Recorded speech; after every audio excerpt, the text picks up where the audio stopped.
하나님 말씀은 로마서 4장 9절부터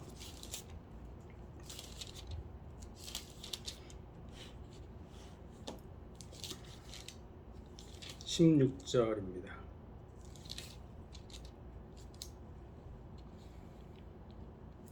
로마서 4장 9절부터 16절 말씀 교독합니다.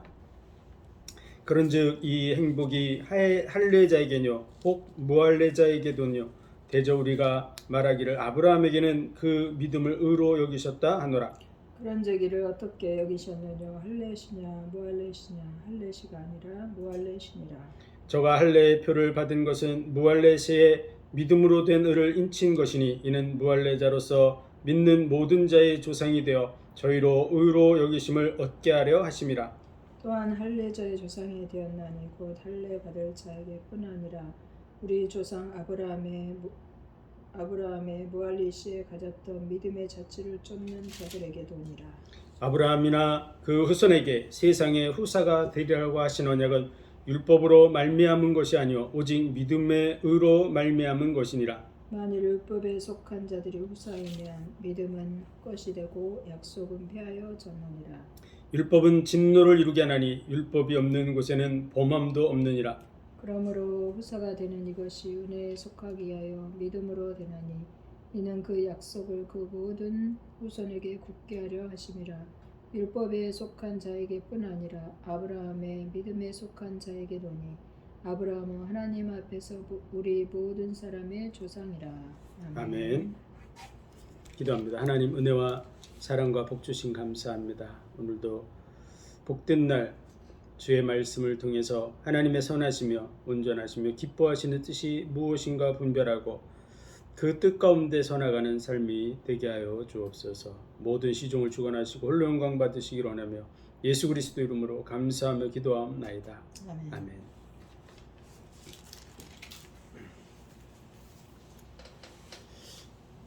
로마서의 그 기본적인 서론은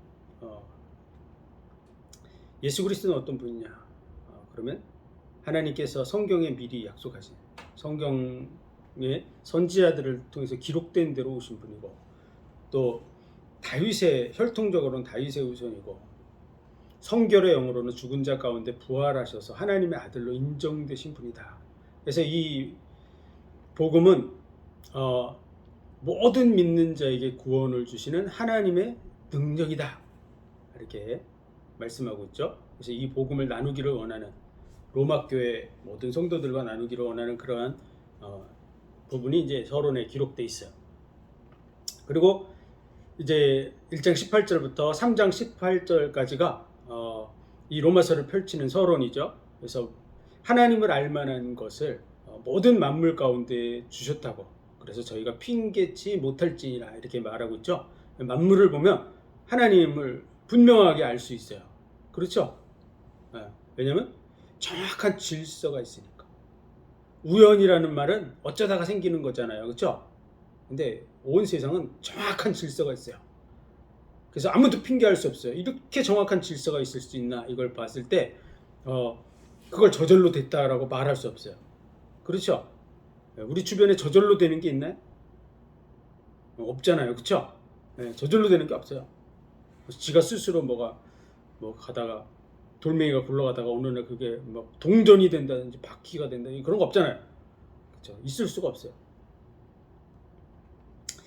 정확한 질서를 가지고 있어요. 얼만큼 정확하냐 그러면 전자시계가 오차가 거의 없는 것처럼 정확해요. 그래서 이 화학 실험을 한다든지 그러면 그 화학 그 구조가 정확한 결과를 내게 돼 있어요. 아주 100% 정확한 결과를 내요. 내가 프로테이지를 조금 잘못하면 잘못한 만큼 딱 나오고 더 추가하면 추가한 만큼 나오고 이런 식으로 아주 정확하단 말이에요. 그래서 만물을 보면 하나님을 분명히 알 수 있는데도 불구하고 하나님을 섬기지 않고 인간이 만든 그런 피조물 우상들을 만들어서 섬기고 또 순리로 써야 될 것을 영리로 쓰고 사형에 해당되는 죄인 줄 알면서도 자기도 행하고 남들도 행하는 거 옳다 그러는 이런 부분에 있고 또 율법을 가지고 있으면서도 판단하고 그러면서도 자기도 똑같이 죄를 범하고 있는 이런 모습에서 의인은 없나니 하나도 없다. 다 치우쳐 죄인이라고 하는 부분이 결론이에요. 그래서 모든 사람이 죄를 범하였음에 뭐에 이르지 못해? 하나님의 영광에 이르지 못하더니. 그래서 하나님이 율법에 한 의를 주셨는데 그리스도 예수 안에 있는 속량으로 말미암아 그리스도 예수 안에 있는 속량으로 말미암아 값없이 의롭다 하심을 얻은 자 되었다. 무슨 얘기죠? 우리의 노력과 방법과 상관없이 우리의 방법으로는 하나님의 영광에 못 이른다고 돼 있어요. 그렇죠? 모든 사람이 뭘 범했어요? 죄를 범했어요. 이 죄 문제 해결이 안 된다 그 말이죠. 네. 그래서 영광에 이르지 못하는 거야. 근데 그리스도 예수 안에 있는 속량으로 말미암아 값없이 의롭다 하심을 얻은 자 되었느니라. 그러므로 자랑할 데가 어디뇨? 없잖아요. 그렇죠? 우리 행위로는 자랑할 게 없어요. 왜냐하면 영광에 못 이뤄요. 자랑할 데가 어디 있습니까? 하나님의 의. 하나님의 의를 우리가 자랑해야 될 줄로 믿습니다. 그게 바로 예수 그리스도 안에 있는 속량으로 말미암아 이루어진 의예요. 의. 그래서 우리는 예수님을 드러내고 예수님을 자랑해야 될 줄로 믿습니다. 그것이 뭐로 말미암아 우리에게 혜택으로 주어지죠? 그게 바로 믿음으로 되는 거야. 믿음. 그래서 이 의라고 하는 것은 인간이 성취한 게 아니에요. 하나님이 하나님의 방법으로 성취했는데 그것은 예수 그리스도 이 땅에 오셔서 대신 죽음으로 말미암아 만들어진 게 의예요. 의. 그 의는 인간이 만든 게 아니고 하나님이 만든 것인데 그걸 내 거로 받아 이게 혜택이 주어지게 하는 것이 바로 믿음의 의라는 거야. 믿음의. 그래서 그거를 다른 말로 칭의라 그래요. 칭의. 의롭지 않아요, 우리는. 근데 믿음으로 그걸 받아들임으로써 법적으로 내가 의롭다고 되어지는 것이죠. 그래서 하나님이 의롭다 그러시는 거예요. 그걸 칭의. 우리는 의롭지 않습니다. 실제로. 예수 그리스도의 그 의가 내게 이렇게 전가됨으로. 그걸 이제 그 무화과 나무 잎을 가지고서 엮었던 아담과 하와에게 가죽옷을 입혀줌으로 인해서 가죽옷을 덮었음으로 인해서 그 허물이 가려지는 것이죠. 그래서 안 어려운데 의롭게 봐주시는 거예요. 그걸 칭의라 그래요. 그래서 우리에게 주어진 그 의는 바로 예수 그리스도로 말미암아 된 것이다. 그 부분에 대해서 확실하게 해야 됩니다. 우리가 뭐 어떤 공로가 있는 게 아니에요. 우리는 아무것도 한 게 없어요. 하나님이 이루신 줄 믿습니다. 그래서 우리가 지난주에 살펴봤듯이 아브라함이 뭔가 한 것이 있어서 받으면 그걸 뭐라고요? 은혜가 아니고 대가다. 그 은혜가 온전하게 이루어지지 못하는 것이죠. 그래서 은혜라는 말을 쓴 것은 우리가 아무것도 한 것이 없는데 주어지는 거. 그래서 아무것도 한 것이 없는데 하나님께 복을 받은 자들에 대해서 다윗이 고백한 내용을 우리가 암송했는데요. 그 불법의 사함을 받고 그 죄의 가름을 받는 자는 복이 있다. 이렇게. 그래서 우리가 죄가 있는데도 불구하고 하나님 덮어주는 자가 복이 있는 줄 믿습니다. 오늘 본문의 말씀은 9절 같이 읽습니다. 시작. 그런즉 이 행복이 할례자에게뇨 혹 무할례자에게도뇨 대저 우리가 말하기를 아브라함에게는 그 믿음을 의로 여기셨다 하노라. 이 행복이 할례자에게입니까? 또 무할례자도 그 안에 들어갑니까? 이렇게 물어보는 거죠. 네. 할례자에게도 해당이 되고 무할례자에게도 해당되는 줄 믿습니다. 네. 그래서 둘 다 해당되는데 할례를 받지 않았던 이 행복은 모든 사람에게 주어진다 이 뜻이죠. 네. 모든 사람에게 이 혜택이 주어지는데 이것이 아브라함에게는 그 믿음을 의로 여기셨다. 그래서 이 할례를 안 받았던 뭐가 의로 여기신다고? 믿음. 예. 근데 아브라함이 이 믿음으로 의롭다 여김을 받은 것은 할례시냐 무할례시냐 이렇게 물어보고 있죠. 10절에 11절에 저가 할례의 표를 받은 것은 무할례시의 믿음으로 된 의를 인친 것이니 이는 무할례자로서 믿는 모든 자의 조상이 되어 저희로 의로 여기심을 얻게 하려 하심이니라. 이거 왜 이렇게 기록을 했죠?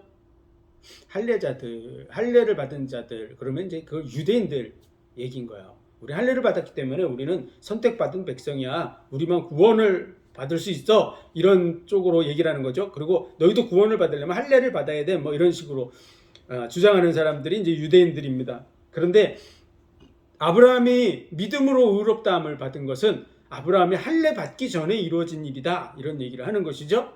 그래서 창세기 15장에서 하나님이 아브라함을 불러내서 얘기할 때 그때 이제 하나님이 그의 믿음을 의롭다고 얘기하시는 거야. 그때의 나이가 이제 한 70, 한 80, 이 정도 됐을 때 얘기한 거죠. 그래서 하나님께서 가나안 땅을 이렇게 주시겠다고 이렇게 약속을 하시는 거야. 약속의 땅을 내게 너와 내 후손에게 주겠다. 근데 그 아브라함은 그 부분에 대해서 이제 처음에는 내가 너희 큰 상급이다 이런 얘기를 들었을 때 하나님이 저에게 뭘 주시겠습니까? 혹시 저에게 뭘 다 준다 그래도 저는 지금 자식이 없기 때문에 내 모든 재산을 상속받을 사람은 우리 집에서 키운 이 종 엘리에셀이라고 이렇게 얘기를 한 거죠. 내가 아무리 많은 걸 가져도 이걸 지금 종한테 다 넘겨줘야 되는데 준들 무슨 소용이 있습니까? 이렇게 한 얘기죠. 그랬더니 하나님께서 그렇지 않다. 내 씨에서 난 자가 내 상속자가 되리라 이렇게 얘기를 하는 거야. 상속자가 뭐죠? 유업을 받을 자, 후사 이런 식으로 성경에 나와 있죠. 그래서 무슨 얘기죠? 우리가 하나님의 나라를 약속의 땅을 기업으로 받는 부분이 뭐로 말미암는다고요? 믿음으로 말미암는다. 율법의 행위로 말미암는다 그러면은 지금 아직 이루어지지도 않았어요. 한참 뒤에 얘기란 말이에요. 할례는 몇 세 받죠? 100세. 그렇죠? 네. 아브라함 100세 때 할례를 베풀어요. 그러니까 그 차이가 엄청나게 긴 거죠. 그 기간이 있는데 그래서 아브라함의 무할례 시의 그 믿음을 하나님이 의로 여기셨다고 돼 있고 상속자도 그때 약속을 하는 거야. 그래서 상속을 받을 자가 뒤에 나오는 그거로 되면 이 앞에 있는 믿음으로 된 의를 얘기한 부분은 이건 폐해지는 것이죠. 이 상속자에 대한 얘기는 우리에게는 어떤 얘기를 하는 것이죠? 천국에 대한 얘기입니다. 하나님의 나라를 유업으로 받잖아요. 그렇죠? 아브라함의 믿음을 가진 그런 부분이 우리가 상속자가 돼서 우리가 천국을 유업으로 받아요. 그 약속은 믿음으로 말미암은 것이다. 이 얘기를 하는 거예요. 그래서 11절 저가 할례의 표를 받은 것은 무할례 시에 믿음으로 된 의를 인친 것이다. 이렇게 지금 한 20년, 25년 전에 아브라함이 하나님을 믿었어요. 하나님이 네 자손이 하늘의 별과 같고 바다의 모래알과 같이 많게 될 것이다 라는 거를 얘기를 들었을 때 그가 믿었다 이렇게 얘기를 하고 있어요. 근데 그의 믿음은 그때는 이제 시작된 거야. 내 후손을 통해서 자녀가 이 나라를 상속할 자가 나오겠구나 라는 믿음을 그때 이제 믿은 거야. 그전에는 믿었습니까? 안 믿었습니까? 안 믿었어요. 왜냐하면 후사가 없으니까 다 주신다고 해도 이 종에게 줄 것입니다. 우리 집에서 길리운 자 엘리에셀 이렇게 표현한 거는요. 그 종을 자식같이 사랑했다 이런 의미가 전혀 아닙니다. 너무 안타까운 거야. 안타까워. 준들 이 많은 기업을 다 준들 뭐합니까? 내 씨가 받을 거 아니고 이 종한테 다 넘겨줘야 되는데 이런 의미에서 약간의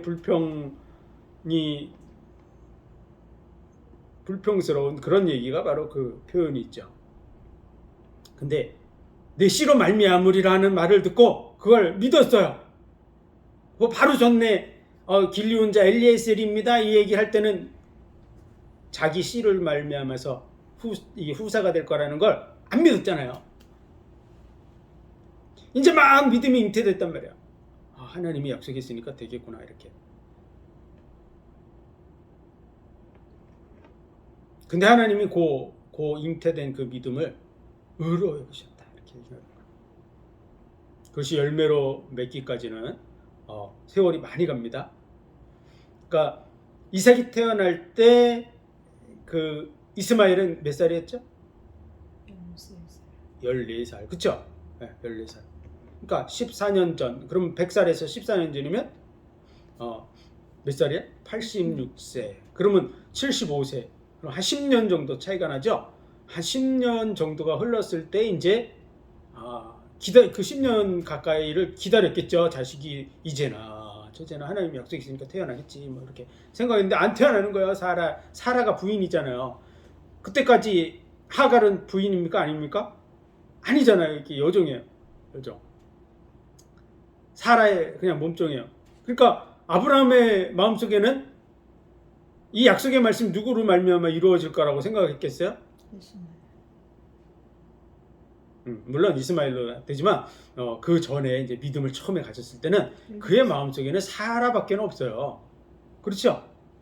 그래서 사라를 통해서 이렇게 날 거라고 기대하고 한 10년 정도에 가까운 세월을 기다려왔는데 안 태어나는 거예요. 10년이 짧지 않잖아요. 그런 속에서 이제 그 사라가 얘기하는 거죠. 아무래도 난 안 될 것 같고 이 몸종 하갈을 통해서 내가 이 자녀를 품겠다고 하는 그런 마음으로 아브라함에게 이제 그 얘기를 한 거죠. 근데 아브라함이 이제 그걸 좋게 받아들인 거예요. 원래는 사라를 통해서 날 거라는 마음을 이 약속을 받을 때 가지고 있었다는 거죠. 하갈에 대한 생각은 아무것도 없었다는 것을 우리가 이해해야 됩니다. 그 믿음을 가진 때가. 그렇죠? 근데 지금 하갈을 통해서 태어났어요. 그러니까 그 믿음이 지금 뭔가 문제가 생겼죠. 그가 처음에 가졌던 믿음은 사라를 통해서 자녀를 낳을 거라고 하는 생각을 가지고 있었는데 하갈을 통해서 이스마엘을 낳았어요. 이제 아브라함이 믿음이 온전하지 못한 거죠. 그렇죠? 사라를 통해서 낳을 거라는 생각이 온전하지 못하다 보니까 이게 변해버렸어요. 그래서 아들을 낳았단 말이야. 이스마엘을. 이스마엘을 낳은 후에도 사라에게 애가 없는 거야. 몇 년 동안 없어요? 한 10 몇 년을 없었던 거야. 그렇죠? 근데 그때 이제 천사가 와서 얘기를 해주는 거죠. 몇 년 다음 해에 내 아내가 아기를 낳게 될 거다. 그런 얘기를 했을 때 아브라함이 내가 지금 99세나 됐고 사라는 90세나 됐는데 무슨 아들을 낳아요? 이렇게 하면서 속으로 웃었단 말이야. 그리고 하갈도 그런 얘기를 사라도 장막 뒤에서 그거를 듣고 웃었어요. 그렇죠? 그래서 이제 경수도 다 끌어놓고 그랬는데 어떻게 자녀를 낳으려 이렇게 생각을 했었는데 하나님께서 전능한 하나님이라고 얘기를 하시는 거죠. 주께 능치 못하면 있겠느냐? 그래서 그 아들의 이름을 이삭이라고 하라고 해가지고 그것이 그대로 이루어집니다. 이루어졌죠. 이게 언제 가졌던 믿음이에요?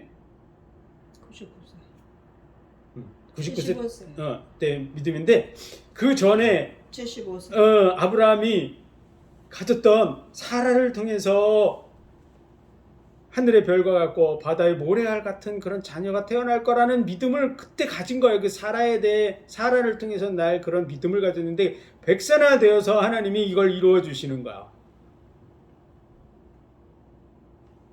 믿음이 아주 작은 그 믿음을 하나님이 의로 인쳤다고 얘기하시는 거야. 왜 이거를 이렇게 긴 시간 동안 얘기하죠? 하나님이 우리의 믿음에도 동일하게 적용하고 있기 때문에 그런 거예요. 우리가 믿음이 막 커서 산을 옮길 만한 어떤 믿음이 있고 막 기적을 막 일으키고 그래야만 구원받는 게 아니에요. 언제 구원이 이루어지죠? 내가 처음 이 복음을 듣고 마음의 문이 열려서 성령이 내 속에 내주하는 그 시간에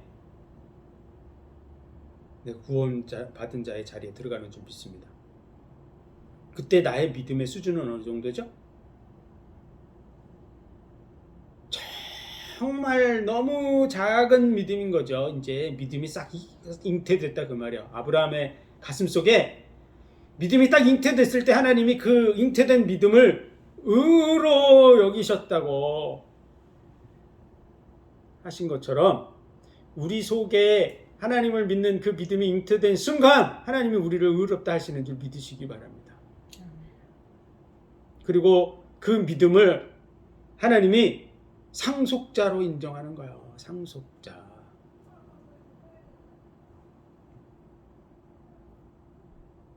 그렇게 말씀이 적용되고 있는 줄 믿습니다. 마찬가지예요. 우리가 육신적으로 자녀가 나도 자녀도 우리 속에 잉태되는 순간부터 자녀인 거예요. 안 그렇습니까? 우리 속에 잉태되는 순간부터 자녀죠. 그렇죠? 그가 태어나서 아무 일을 못해도 자녀고, 그렇죠? 말썽만 막 부려도 자녀고, 그가 커가지고 이제 부모의 마음을 이해하고, 부모를 돕는 자가 되고, 이래도 자녀고, 그런 줄 믿습니다. 그렇죠? 처음부터 자녀예요. 온전하지 못할 뿐이지. 맞죠? 영적으로도 마찬가지예요. 그런 믿음에서 오면 예수님 우편의 그 강도, 그가 구원받는 게 당연합니까? 안 당연합니까? 당연하죠. 이게 특별 케이스라고 얘기하는 거는 말이 안 되는 거예요. 왜냐면 아무것도 한 일이 없는데 어떻게 구원받냐 이렇게 얘기하는 거는 지금 뱃속에 있는 자녀는 자녀 아니라는 얘기를 하고 있는 거예요. 그리고 깐난쟁이들 딱 태어나면 부모를 위해서 뭐 할 줄 압니까? 아무것도 못 하잖아요. 그러면 그때는 아직 자녀 아니다. 2살 미만은 자녀 아니다. 이런 얘기하면 문제됩니다. 그렇죠? 법적으로 심각한 문제돼요. 그렇죠? 그런 건 옳지 않아요. 그래서 무할레시에 가졌던 처음 믿음이 잉태된 그 믿음을 도장을 딱 찍어서 인정해 준 것이 그 할례였다 이런 얘기를 한 거예요. 그렇죠? 그런 뜻입니다. 그러면서 12절 또한 할례자의 조상이 되었나니 곧 할례 받을 자에게뿐 아니라 우리 조상 아브라함의 무할례 시에 가졌던 믿음의 자취를 쫓는 자들에게도니라. 지금 무슨 얘기야? 아브라함의 그 믿음을 상속으로 받을 사람은 무할례자들 도 있고 할례자들도 거기 포함된다. 둘 다 포함된다. 이런 얘기를 한 겁니다. 그렇죠? 원래 하나님이 의로 여긴 건 이 무할례 시에 가졌던 믿음을 의로 여긴 것이고, 그 다음에 할례 받은 자들도 그게 할례가 인친 것이기 때문에 그들도 포함된다. 이런 표현을 한 겁니다.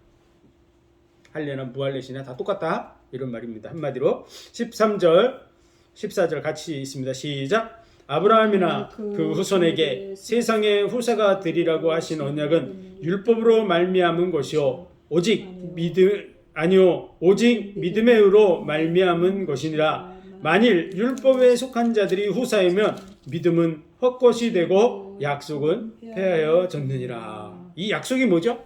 믿음으로 구원을 받는 것. 그런 말이 아니죠. 여기 말하는 얘기는 내 후손이 내 씨로 말미암아 날짜가 후사가 되리라. 이 약속이 주어져 있잖아요. 네. 그러면은 그가 그 믿음을 가진 거 그 믿음을 하나님 의롭다 그래서 그가 후사가 된다 그랬어요. 약속이 그렇게 주어진 거야. 그런데 아무것도 행하지 않았을 때 주어진 부분이 뭔가 행해가지고서 다시 된다 이런 율법으로 말미암으면 이거는 어떻게 됐어요? 전에 약속은 이 폐해진 게 되잖아요. 폐해진.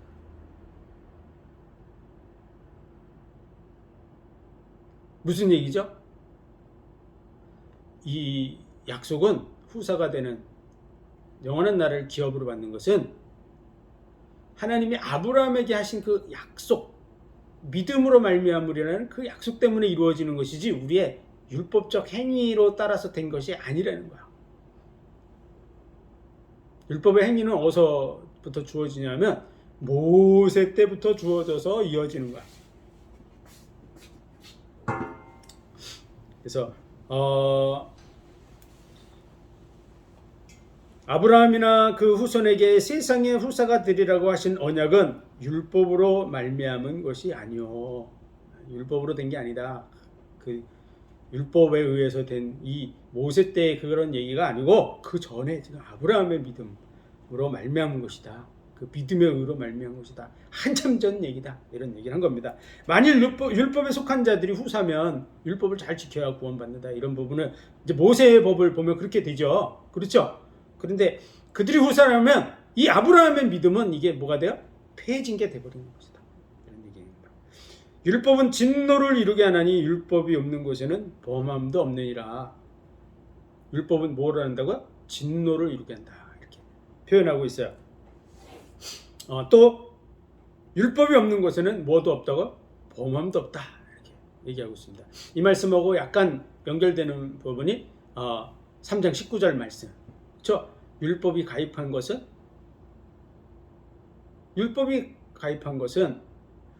모든 사람으로 뭐 아래 있게 하려고요? 하나님의 심판 아래 있게 하려 합니다.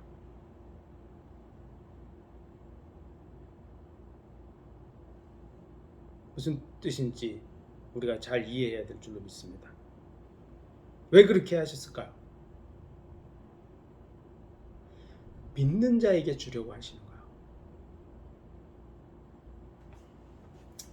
갈라디아서 3장에 그 말씀이 기록되어 있죠? 네. 우리 한번 찾아보겠습니다. 갈라디아서 3장 22절. 우리 21절부터 읽습니다. 시작. 그러면 율법이 하나님의 약속을 거스르느냐? 결코 그럴 수 없느니라. 만일 능히 살게 하는 율법을 주셨다면 의가 반드시 율법으로 말미암았으리라. 그러나 성경이 모든 것을 죄 아래 가두었으니 이는 예수 그리스도를 믿음으로 말미암은 약속을 믿는 자들에게 주려 함이니라. 자, 율법이 하나님의 약속을 거스립니까? 그런 건 아니죠. 하나님 말씀 중에 하나니까 약속을 거스리는 건 아니에요. 그러나 만일 율법으로 능히 살 수 있었다면 우리가 하나님 앞에 나가는 그 의가 율법으로 됐을 것이다 이렇게 얘기를 하는 거야. 근데 그런 말에 반대적인 얘기를 하는 것이죠. 그럼 무슨 말이에요? 율법으로는 능히 살게 하는 그 의를 이루도록 안 주셨다. 왜 안 주셨을까요? 예수 그리스도를 믿는 그 믿는 자들에게 주려고 안 주셨다 이렇게 얘기를 하고 있는 거야.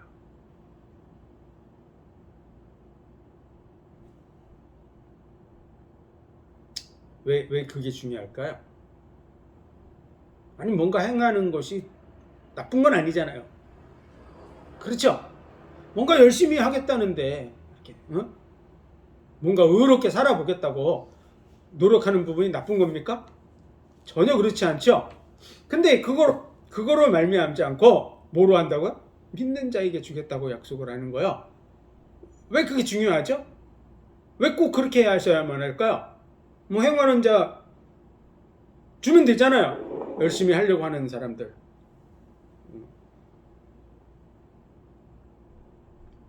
뭐 세상 얘기에는 하늘은 스스로 돕는 자를 돕는다 뭐 이런 얘기가 있듯이 열심히 뭔가 노력하는 자에게 주는 거 괜찮지 않을까요? 뭐 이런 얘기를 할 수도 있겠잖아요. 그렇죠? 근데 왜 그렇게 뭔가 해보려고 그러는 사람한테 준다고 안 하고 믿는 자에게 준다 그럴까요? 우리가 그 부분에 대해서 분명한 궁금증을 가지고 하나님 앞에 질문을 해야 하나님의 음성을 들을 수가 있어요. 하나님 뭘 중요하게 여기나? 그게 믿음이잖아요. 그렇죠? 왜 믿음이 중요하죠? 왜 믿음이 중요합니까? 사람의 속 마음을 알 수 있어요, 없어요? 모르죠? 사람의 관계를 유지하는 데 있어서 그의 어떤 행위가 지금 당장 나타나는 행위가 중요하게 보이지만 사실은 뭐가 더 중요해요? 그 속 마음이 중요하죠? 이 사람이 어떤 목적을 가지고 지금 저 일을 하는지 그 속 마음이 중요하잖아요. 지금 나를 속이고 내 전 재산을 뺏어가려고 사기를 칠 목적으로 지금 나에게 잘하고 있는 것인지 아니면 진짜 나를 사랑함으로 잘하고 있는 것인지 뭐가 더 중요해요? 지금 겉으로 나타난 행위가 중요합니까? 아니면 속이 더 중요합니까? 속이 중요하죠? 자, 앞으로 미래를 같이 가요. 근데 미래 속에서 이 사람이 나를 배신할 잔지 나에게 사기치고 나를 죽게 만들 잔지 아니면 나를 정말 함께하고 돕는 자로 살아가게 될 자인지 그런 부분에 대해서 그 중심의 진실한 부분이 어떤 마음을 가지고 있는지를 아는 게 필요하죠. 네? 그 속에 있는 게 중요해요. 현재 나타나는 것도 그 나름대로의 척도가 되지만 그렇죠. 1차적으로요. 영원하신 하나님 그분을 믿는 믿음이 내 속에 온전하지 않으면 하나님과의 관계를 열어갈 수 없습니다. 그렇죠? 인간도 마찬가지예요. 상대방을 믿지 않아요. 뭔가 중요한 일을 하는데 그 사람 안 믿어요. 그러면 이 사람이 진짜 비밀스러운 아주 중요한 것은 그 사람에게 알려줄까요? 안 알려줄까요? 네? 위험하고 그런 아주 정말 중요한 비밀스러운 거 그런 거 안 알려줘요. 그 사람을 믿지 못하는데 어떻게 그걸 알려주겠어요? 겉으로 함께하는 척하고 있을 뿐이지만 사실은 다 줄 수가 없어요. 함께가 안 돼요. 맞죠? 하나님은 보이지 않습니다. 보이지 않는 하나님을 받아들이고 인정하는 거 쉬워요? 쉽지 않아요? 쉽지 않죠? 더더구나 그분의 그 중심 하나님이 정말 우리를 사랑한다고 말씀하고 있는데 그게 눈에 보입니까? 안 보입니까? 그 사랑이라는 것은 눈에 안 보이잖아요. 그걸 인정하고 받아들일 수 있는 그런 중심이 있어야죠. 하나님이 이렇게 얘기하잖아요. 이스라엘 백성에게 아비가 자식을 사랑하는 것 같이 내가 너를 사랑하는 줄 알아. 이렇게 그렇게 말씀하는데 그걸 듣는 사람들은 아버지가 날 사랑함처럼 하나님이 날 사랑한다고?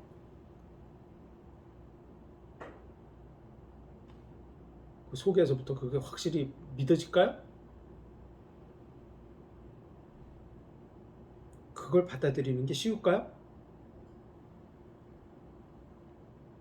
그냥 말씀으로 그렇게 하신다고는 생각할 수 있지만 그걸 실제로 받아들여서 정말 우리 육신의 아버지가 날 사랑하는 것처럼 하나님도 날 그렇게 사랑하는구나 라고 받아들이는 게 쉽지 않다 그 말이에요.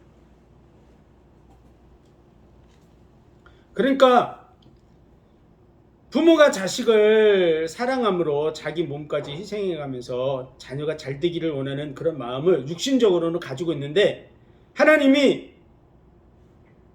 나를 위해서 하는 모든 것이 날 잘되게 하고 날 사랑하기 때문에 행한다고 하는 부분이 100% 받아들여지는 것이 굉장히 어려운 거예요. 사람에게 있어서.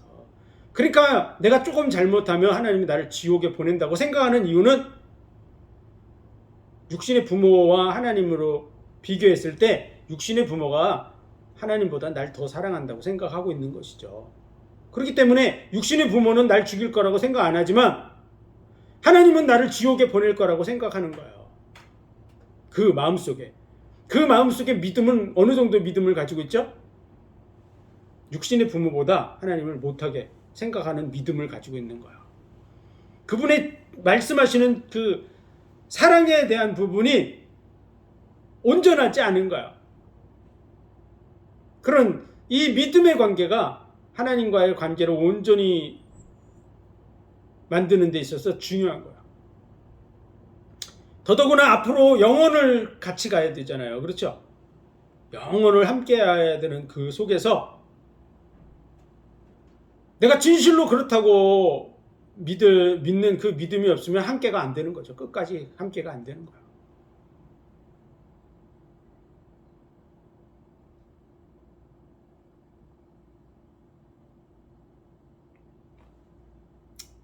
그런 존재가 있어요.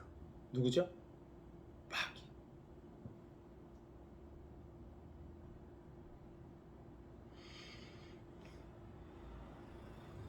하나님은 변함없이 온전하지만 우리는 변질된단 말이에요.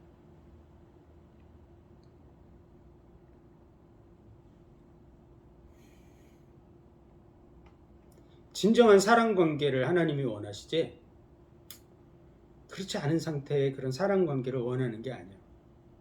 그래서 그 말씀하시는 그분을 그대로 받아들일 수 있는 마음, 그 토대가 필요하기 때문에 믿음을 말하는 거예요. 믿음.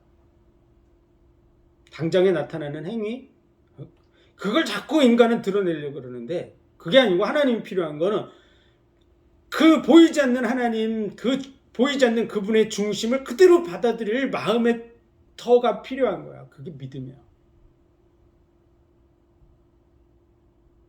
그래서 믿는 자들에게 주려고 하는 거야.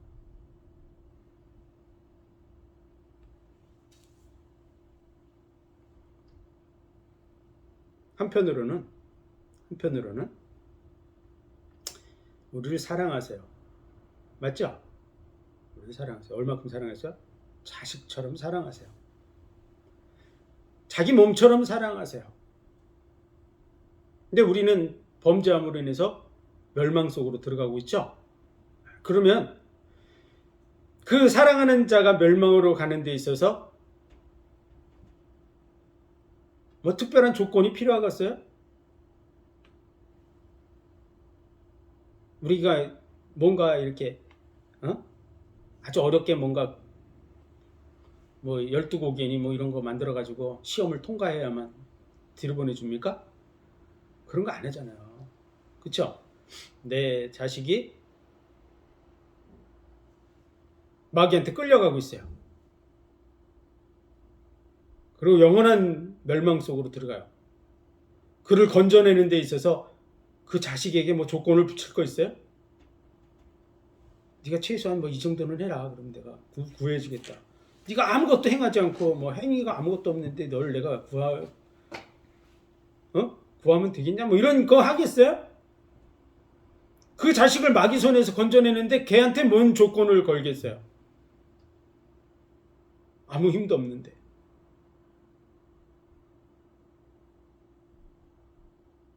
한편으로는 우리에게 거저 주시려고 하는 그런 하나님의 은혜가 그 속에 있는 거야. 값없이 거저 누구든지 마귀의 손에서 빠져나올 수 있도록 조건을 걸지 않는 거야. 특별한 조건을 받아들이라는 거야.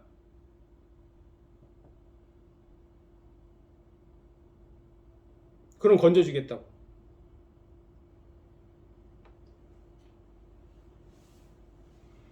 다른 얘기를 하면 동아줄을 이렇게 내려주고 잡아. 내가 건져 올릴게.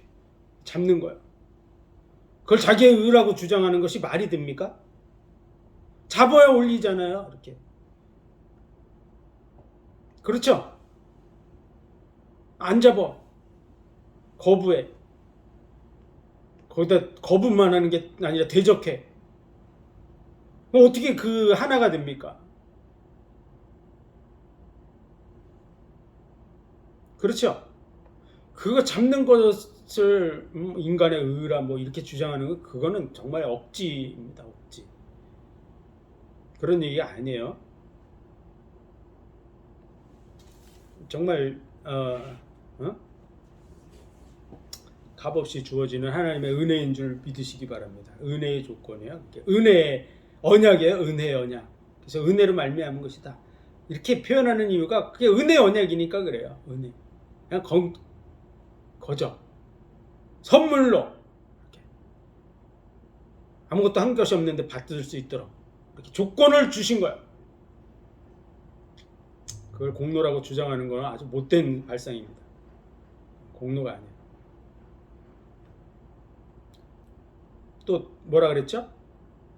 보이지 않는 하나님과의 온전한 관계를 맺는 부분의 기본적인 게 바로 믿음이야. 믿음. 그래서 믿음을 요구하는 거라고 얘기를 했어요. 그렇죠? 믿음. 믿으라는 거야. 믿음은 관계의 시작이에요. 시작. 믿음이 없는 상태에서는 관계가 안 이루어져요. 사랑? 아무리 사랑하면 뭐 하겠어요? 상대방이 안 믿어.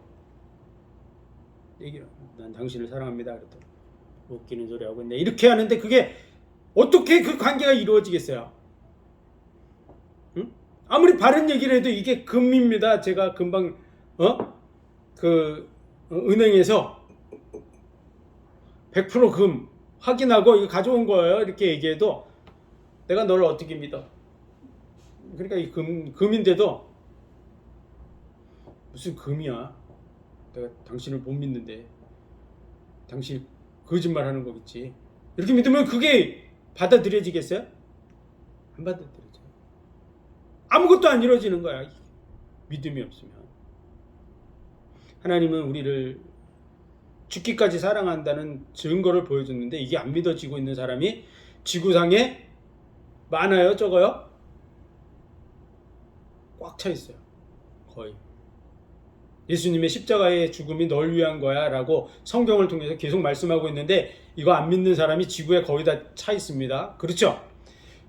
그런데 교회 속에서도 하나님의 사랑이 아가페의 사랑으로 날 사랑한다. 조건 없이 사랑한다. 무조건적인 사랑으로 사랑한다는 거 안 믿는 사람이 교회 속에도 꽉 차 있는 게 정말 안타까운 현실 아니에요? 무슨 아가페 사랑이야? 조건이 있지. 이렇게 지금 생각하고 있는 사람이 아가페라는 단어를 이걸 인정하지 않는 사람이 교회 속에도 지금 꽉 차 있다 그 말이야. 교회만 그래요? 목사들 속에도 지금 아가페 사랑을 인정하지 않는 목사들이 꽉 차 있어요. 안타까운 현실 아니에요?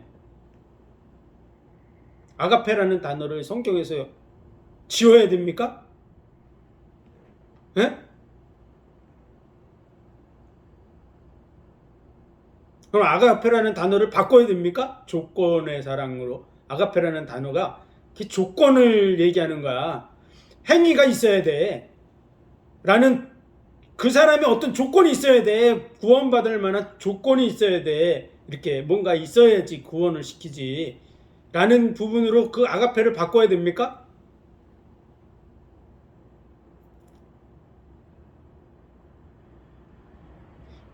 아무런 조건이 없어요. 하나님이 날 사랑하시는 거예요. 그래서 그걸 받아들이는 사람. 그게 믿음이에요. 믿음.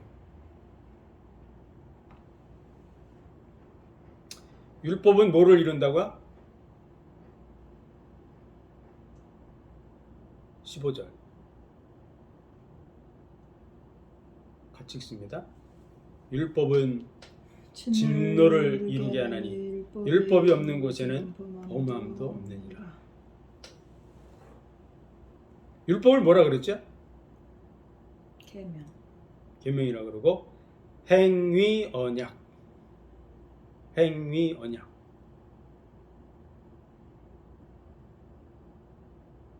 이렇게 하라. 이렇게 하지 마라.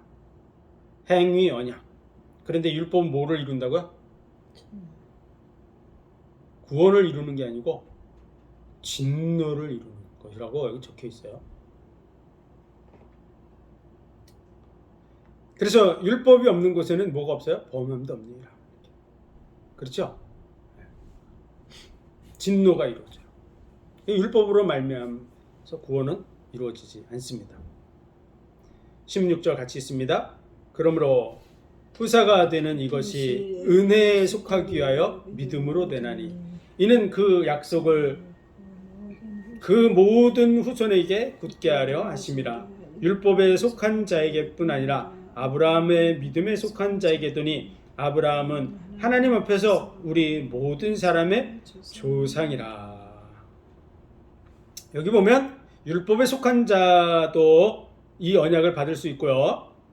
믿음에 속한 자도 받을 수 있다고 적혀 있어요. 그렇죠? 16절에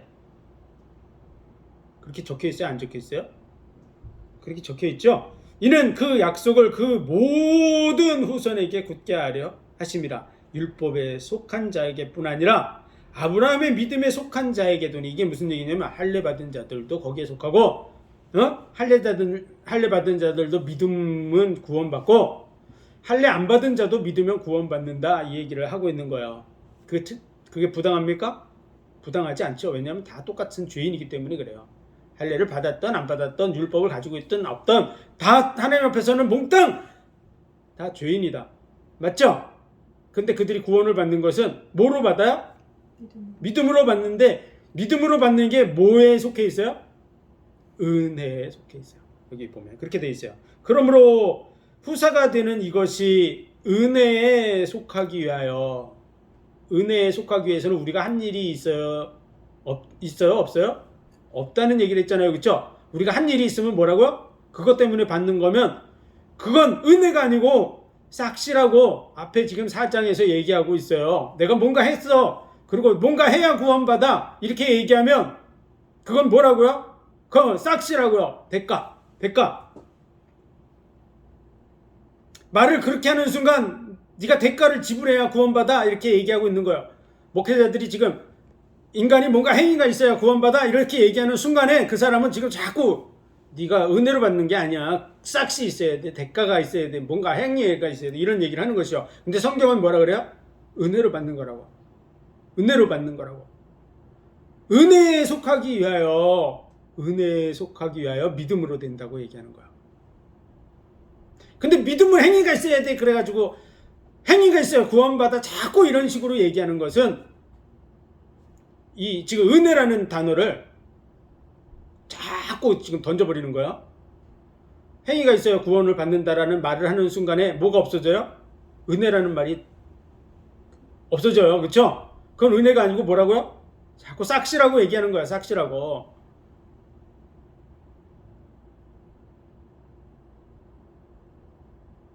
구원은 믿음으로 말미암아 받는데 우리가 뭔가 행한 것이 있어서 구원받는 게 아닙니다. 하나님의 은혜로 받는 거라는 거예요. 그러면 믿는 자들은 행함이 없어야 됩니까? 이렇게 얘기하잖아요. 그렇죠? 그런 얘기가 아니죠. 믿는 자들은 행함이 있어야 됩니다. 근데 그것은 구원을 받기 위한 행함이 아니라는 거예요. 그것과 상관없이 구원을 받아요. 우리의 행함이 있든 없든 그것과 상관없이 구원을 받아요. 뭐로 받아요? 믿음으로 받아요. 믿음으로. 그리스도의 그 행함은 그리스도인으로서의 정말 감사한 마음 속에서 행해져야 될 부분이고, 그리고 그 부분에 대해서 하나님이 혹시 갚아주신다면 그것은 상으로 뭔가 이렇게 그런 부분이지 구원을 그런 데다 붙이는 건 아니다 그 말이야. 그러면은 뭐 많은 목사님들이 믿는 자들에게 행함이 있어야 돼 이렇게 얘기하는 부분에 대해서 문제가 되는 게 뭐죠? 그건 자꾸 구원하고 이 행함을 결부시키기 때문에 그런 거야. 그래서 주여 주여 하는 자마다 다 천국에 갈 것이 아니요 내 아버지 뜻대로 행하는 자라야 된다 이러면서 그 구절의 말씀을 통해서 구원 못 받는다고 이렇게 얘기하는 그 결부를 시키는 그 부분이 심각한 문제가 되는 거야. 왜 그렇죠? 행함이 구원의 조건이라고 얘기하고 있기 때문에. 그런데 그 말씀의 원래의 뜻은 뭐라고요? 원래의 뜻은 거짓 선지자들을 조심해라. 그들은 양의 탈을 쓰고 너희에게 나아오나 노략질하는 일이라고. 그래서 그들이 뭘 하죠? 내가 주의 이름으로 귀신을 쫓아내고 병든 자를 치료하고, 그런 일을 누가 합니까? 거짓 선지자들이. 성도들이 돌아다니면서 귀신 쫓아내고 이런 병든 자를 치료하고 이런 거 하고 있습니까? 목사라고 주장하고 그러면서 교회를 대적하고 반대하는 그런 부류의 사람들이 그 일을 하잖아요.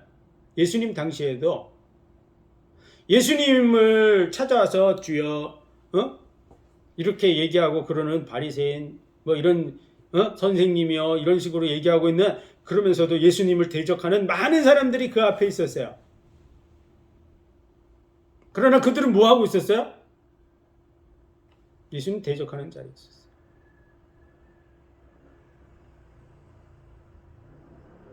거짓 선지자들을 조심해라 그러면서 하신 말씀이잖아요.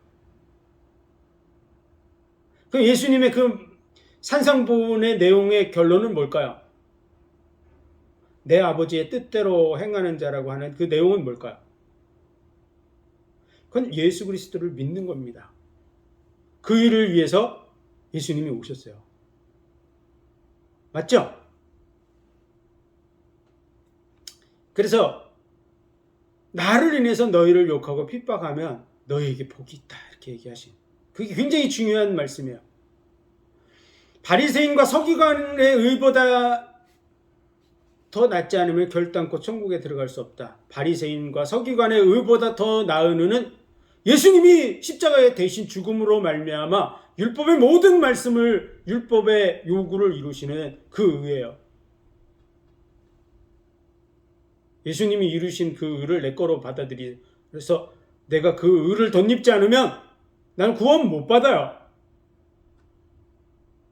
만약 그 말씀을 가지고 바리새인과 서기관보다 객관적으로 더 의롭게 살면 구원받는다, 불신자도, 이런 식으로 얘기하면 심각한 문제가 됩니다.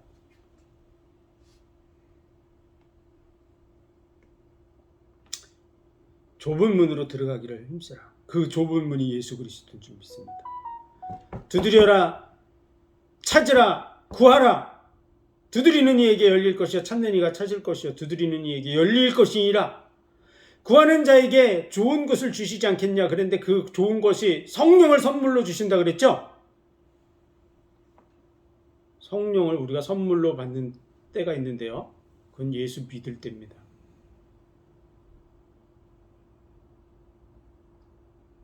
내 속에 성령이 선물로 들어오는 그 시간이 언제냐? 그럼 예수 믿을 때 성령이 내 속에 들어오는 줄 믿습니다.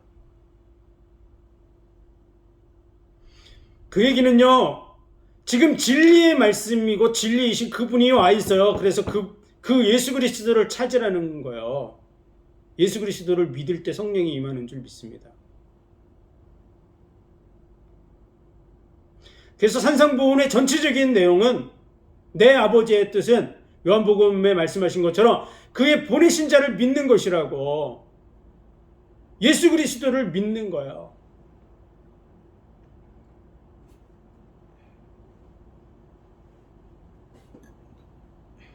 거짓 선지자들의 그런 행위, 그들의 어떤 기적이나 표적이나 그런 것이 있어도 예수 그리스도 믿지 않는 자는 구원받지 못한다고 얘기하는 것이죠.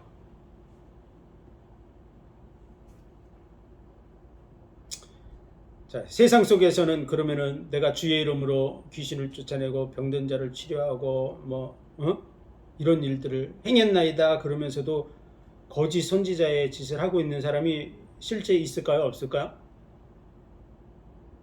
실제 많이 있습니다. 예수 그리스도의 이름으로 기적들을 행하는 그런 이단들이 많이 있어요? 적게 있어요? 수도 없지 많죠? 그들이 구원 받습니까?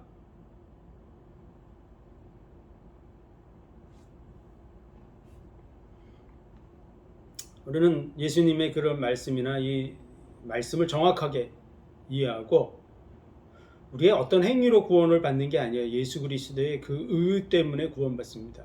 근데 예수 그리스도를 온전하게 믿지 않고요, 예수 그리스도의 이름을 사용하고 예수를 주라고 얘기하면서도 자기들의 목적을 이루는 많은 사람들이 있어요. 이단들, 문선명이를 자랑하고 박대선이, 안상홍이 뭐 이런 뭐 신천지와 같은 이런 이단 집단들, 그런 자들은 구원받지 못합니다. 주의 이름으로 어떤 기적이 일어나건 무슨 일들을 행했건 상관없이 그들은 구원받지 못해요. 그렇죠? 온전한 믿음 속에 있어야 될 줄로 믿습니다. 더더구나 교회의 이름을 가지고 있으면서도 성경을 하나님의 말씀으로 인정하지 않는 단체들이 많아요. 그런 사람들이 구원받을까요? 하나님 돌아가셨다고 주장하는 그런 사람들도 있어요. 교회 속에. 그게 신학이 돼서 사신신학이라는 것이 만들어지고 그런데 그들이 구원받을까요? 예수 그리스도의 이름을 가지고 사용하고 있지만 그들은 구원받지 못해요. 하나님 돌아가셨다고 하는 자들이 어떻게 하나님 앞에 구원을 받겠어요? 그들은 심판도 없다고 생각하겠죠.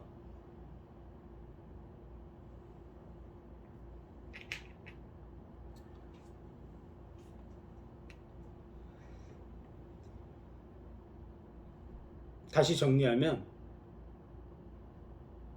구원은요, 예수 그리스도를 믿음으로 받습니다. 근데 그게 은혜에 속하기 위하여 믿음으로 된다고 되어 있어요. 오늘 말씀에. 그렇죠? 그것은 우리가 어떤 것을 행했기 때문에 우리에게 구원이 이루어진다는 뜻이 아니에요. 하나님의 은혜라고요. 선물. 그래서 구원은 행위에 의해서 이루어지지 않아요. 그럼 그리스도인의 행위가 필요합니까? 필요합니다. 왜 그렇죠?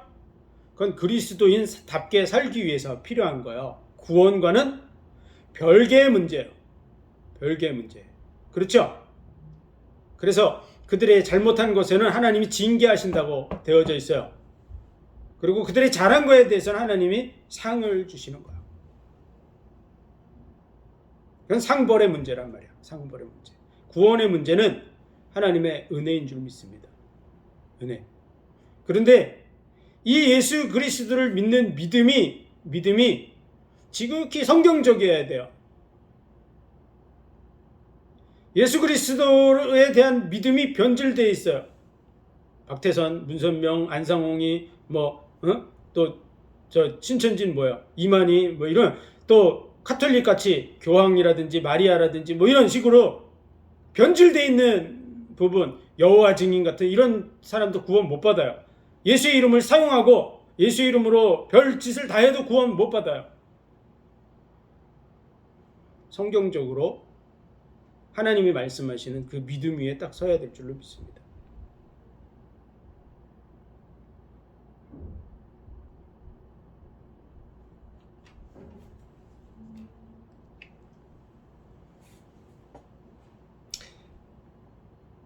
행위를 구원과 연결시킴으로써 하나님의 말씀을 자꾸 폐하는 거예요.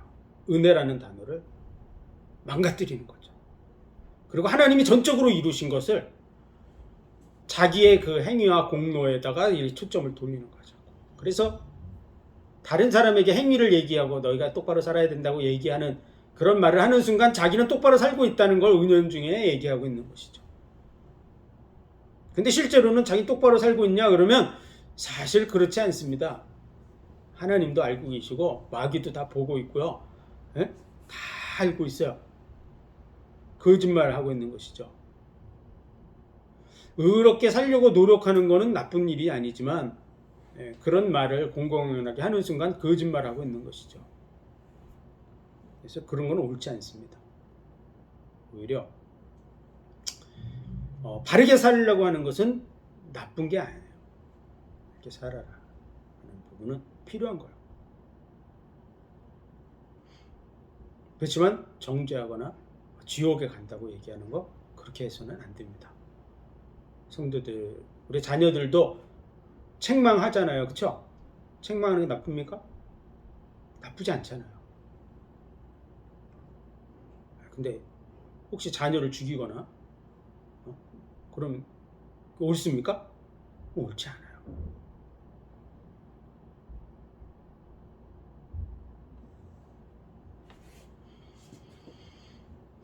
바르게 살으라고 당연히 자녀들을 교육하고 해야죠. 방치해서는 안 됩니다. 성도들에 대해서도. 그렇죠? 그들도 하나님의 사람으로 양육하기 위해서 꼭 필요한 거예요. 그러나 구원 못 받는다고 얘기하면 안 됩니다. 하나님이 사랑하시기 때문에 징계하신다 라고 얘기해 줘야 되는 것이 맞고요. 더 많이 강조하고 해줘야 될 게 뭘까요? 하나님이 얼만큼 사랑하시는지 그걸 느끼게 해줘야 돼요. 그래서 하나님의 그 은혜와 사랑에 우리 마음이 감동되어야 될 줄 믿습니다. 그래서 뭔가를 행해야 돼요.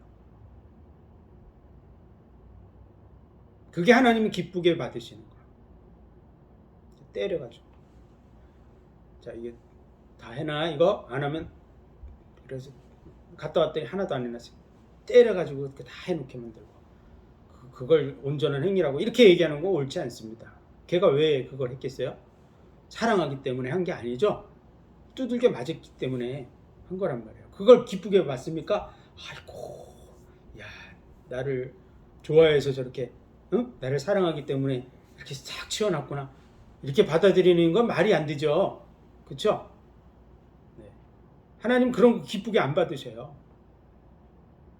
그래서 목회자들이 때려가지고 성도들을 때려가지고 일하게 만드는 거 그거 별로 좋은 거 아니에요.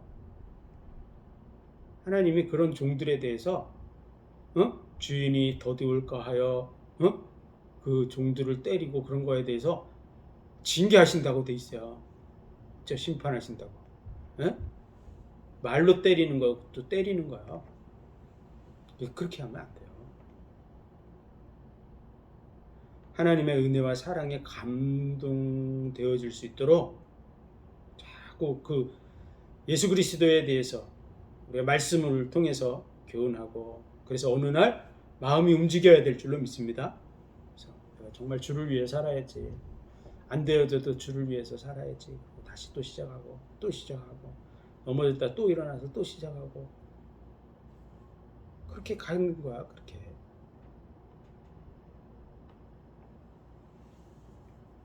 교회가 해야 될 일이 그거예요. 그래서 책망도 하고 그러는 거예요. 바른 것을 알려주기 위해서 사랑하기 때문에 맞죠? 그래서 성경에는 책망이 들어있어요. 근데 지옥 간다는 얘기를 하고 있는 거 아니에요. 야고보서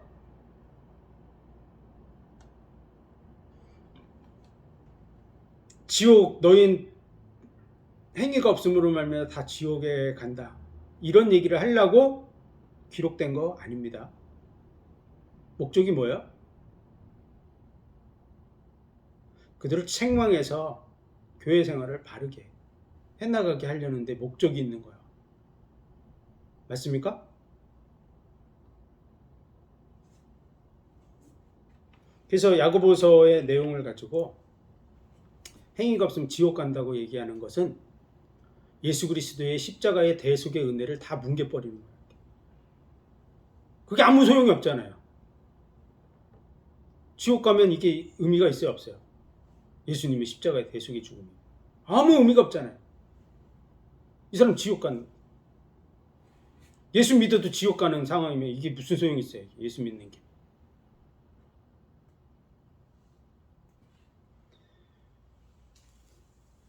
야고보서는 예수 그리스도의 그 대속의 의, 예수 그리스도로 말미암은 구원 이런 부분에 대해서 구약의 이런 어떤 말씀들을 쭉 조명해 가지고 구원에 대해서 설명하는 내용이 들어있지 않아요. 그것은 그걸 설명하기 위해서 기록한 말씀이 아니기 때문에 그래요. 당시 교회의 지도자로서 지금 현재 교회 속에서 이루어지고 있는 잘못된 부분들에 대해서 책망하기 위해서 기록된 거기 때문에 그들을 책망하는 내용으로 되어 있는 거예요.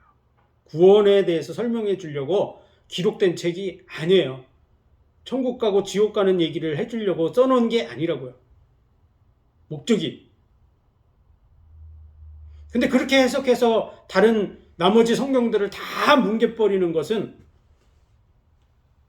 그건 심각한 문제인 거죠. 목사님들은 뻔히 알 거라고요. 근데 그걸 뻔히 다 아는 이 상황을 알면서도 사람들을 그렇게 몰아간다 그러면 그 분은 정말 심각한 문제를 가지고 있는 거예요.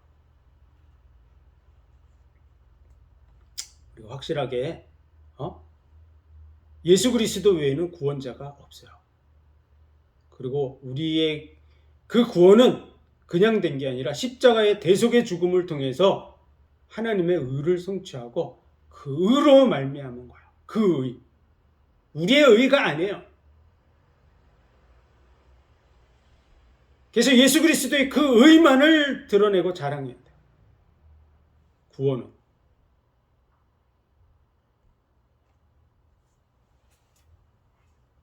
그래서 이것이 은혜에 속하기 위하여 믿음으로 된다고. 은혜에 속하기 위하여 믿음으로 된다. 행위로 말미암은 게 아니다. 이런 뜻을 분명하게 하고 있는 것인 줄 믿습니다. 은혜라는 단어를 여기다 붙인 이유가 우리가 한 것이 있어서 된 게 아니에요. 그건 대가라고 해요. 싹. 거기에 대해서 뭐를 주면 그건 싹이라고 해요. 대가. 에베소서에도 그렇게 표현하고 있죠. 그 은혜를 인하여 믿음으로 말미암아 구원을 얻었나니 이것이 너희에게서 난 것이 아니요 하나님의 선물이라.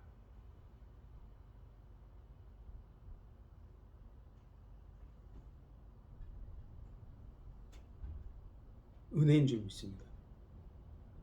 선물이에요. 그러므로 자랑할 데가 어디냐. 뭘 자랑하고 있습니까? 예수 그리스도 자랑해야 될 줄 믿습니다. 자꾸 다른 거 얘기하면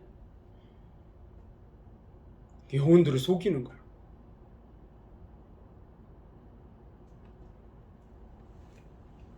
기도하겠습니다.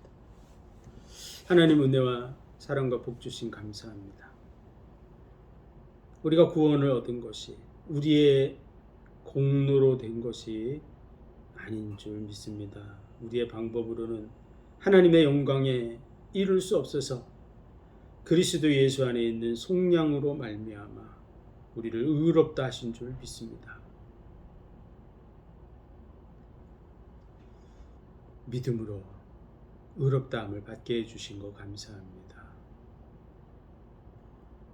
은혜에 속하기 위하여 믿음으로 된다고 하는 이 말씀을 잘 새기게 도와주시고 또 많은 사람들이 우리 그리스도인의 행함에 대해서 혼란스러워하고 있습니다. 정확하게 분별해서 알려줄 수 있도록 지혜를 주시고 깨달을 수 있는 지각을 주시고 그래서 정말 예수 그리스도에게만 공로를 돌리고 그 은혜와 사랑에 감동해서 그리스도인의 삶을 향해서 도전해 나가는 삶이 되게 하여 주옵소서. 모든 영광을 주님 받으시기 원하며 예수 그리스도 이름으로 감사하며 기도하옵나이다. 아멘.